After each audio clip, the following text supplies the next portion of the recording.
So maybe he's sitting there saying, what would The Rock do? He distanced himself from me. Well, maybe I got to stop defending this guy and I got to distance myself from him. I wasn't going on the angle of, Hillary Clinton called or all these guys. No, I was going more, what playbook is he following? I understand exactly what you're saying, but I would disagree. And the reason I would disagree is because that requires a degree of thought and intellect that Logan Paul does not possess. He's an idiot? No, I know he's an idiot. He's not thinking that far ahead. He's literally, someone has told him, say this, and he says it. It doesn't matter. And it's not just me. There's been loads of examples, and I put it on my podcast on Rumble, where we went through all the times where something came up, some controversial subject that people were discussing, is this good for the public consciousness? And the answer was always basically no. Is this necessary for children to be consuming? The answer was always basically no. But it was purported by the Hollywood elites, and Logan was always the number one person sticking up for it. He is bought and sold by somebody, whether his management team, whoever they are, they think it's good for him to act this particular way. He does not think for himself. He says what he is told to say. But isn't that Hollywood in general? Completely. Right? The Matrix. Exactly. The Matrix. So we agree. The Matrix. The agents of the Matrix. Some minds are not ready to be freed. And those who are not ready to be freed are going to sit there and they're going to defend the system. What does Morpheus say himself? He's sitting there defending the system. Logan Paul is going to sit and pretend that the world is going to be a better place if you remove all opposing ideas. And he's going to sit there and say that because he's a moron. Anyone with a brain understands if you care about your children and your children's children, they need to live in a world full of healthy competition, exactly as you said. As soon as you remove all opposing viewpoints or all competition, you end in tyranny. And anyone with a brain will sit and say, if he had any kind of character, he'd say, I completely do not agree with what Tate says. However, deplatforming is wrong because of X. He doesn't have to talk about me or what I've said. He can sit there and say, no, deplatforming is wrong because we need to have opposing viewpoints, opposing ideals.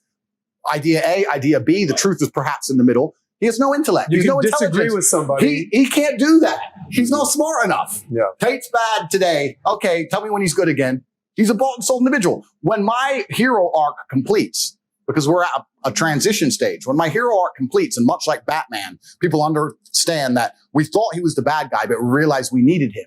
And when I come back to save Gotham and the hero arc completes, you'll see him and his little boyfriend back on Instagram saying, Tate's funny, and swap again because it's allowed. That's all he is. That's your prediction for him. Not prediction, it's absolute matter of fact. Especially, it also couples in with the fact that he's extremely jealous of my brother and I's success because my brother and I's success is not based on the same successes that he enjoyed.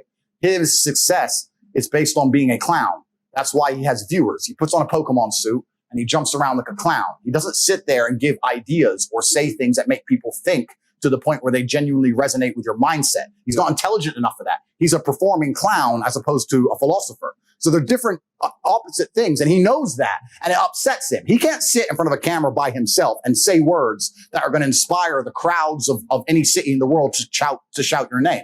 If I were to walk through Madrid right now, there would be young people shouting my name. Top G, Top G. That's because of what I say. Mm-hmm. He puts on a Pokemon suit and does a dance. He's an entertainer. He's not a thinker. Did we not just have that conversation yesterday? They're different things. Right. And this is sort of to your credit. We were having this conversation because we knew we'd have this sort of dialogue. And he said, Pat was asking me, Adam, what do you think? I said, you got to understand something about my perspective on Tate is 95% of what I've seen about Tate is camera to the face, him talking and spitting game. Right. When you're talking about the Paul brothers, it's fighting, dancing, all sorts of whatever. Right.